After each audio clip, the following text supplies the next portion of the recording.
थोड़ो तंबरो हुजे कुर्सी खणी आयो पाणी वाणी खणी आयो विहारे वेठासीं वीचारी विढ़ थी अबा बाबा साईं खे ख़बर छा ॾियो बाबा जी सुघड़ हो शाइर हो चई मूंखे ख़बर ई कान्हे बाबा सुघड़ हो डॉक्टर बलोच लिखियो आहे चई बराबरि लिखियो हूंदो पर मूंखे का ख़बर कान्हे बाबा जी बाबा साईं जी भला जनम जी तारीख़ कार्ड आहे कोन मूंखे ख़बर कान्हे बाबा ॼाओ कॾहिं चलो दा तॾहिं बाबा जॾहिं ॼाओ तूं नंढो तूं ॼाओ ई कोन हुए भला जॾहिं गुज़ारे वियो त पोइ तूं हयात थिए त पोइ हयात मुंहिंजी भला इंतकाल जी तारीख़ चई उहा बि मूंखे ख़बर कान्हे हाणे तारीख़ लिखिजे की वॾो मसइलो पोइ अदा यादि करी भला तूं केतिरो हुए जो बाबो गुज़ारे वियो हूंदो चई बसि आऊं वॾो हुउसि केतिरो वॾो हुए पर कुझु को शादी कई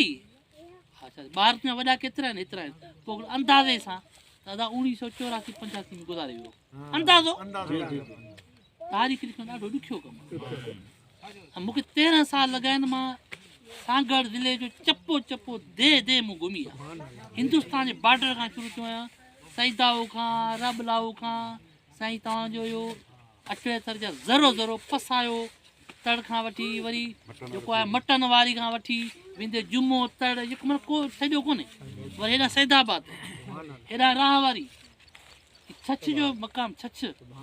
सॼो घुमंदो फिरंदो माना बहरहाल मक़सदु इहो त हीरा मूं चूंडिया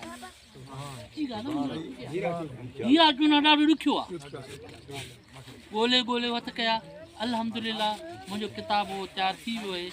ऐं ईअं सम्झो मुंहिंजे जेको किताब जो सुघड़ वारो बाब जेको आहे जंहिंमें चाचे लीमे फ़क़ीर मरहूम जो बि ज़िक्र आहे सोन अखर ऐं मुंहिंजी ख़्वाहिश आहे अॼु मां ॿुधायां थो चाचे मोहम्मद उर्स खे त इहो किताबु चाचे लीमे फ़क़ीर शर जो जेका बि शाइरी किताबु आहे इंशाअल्लाह इहो छपायो ऐं उन में चाचे हाजी फ़क़ीर लीमे फ़क़ीर शर जो पूरे ख़ानदान जो शुजरो बि अची वेंदो हुनजी तारीख़ अची वेंदी किथे मदफ़ून आहे हुनजी आख़िरी आरामगाह जो फ़ोटू बि अची वेंदा चाचे जी औलाद जा जेके फ़ोटू आहिनि डॉक्टर बलोच साहब पंहिंजो किताबु लिखियो आहे असांजो ॻोठु जाफ़र ख़ान लिगारी किताबु लिखियो डॉक्टर बलोच साहब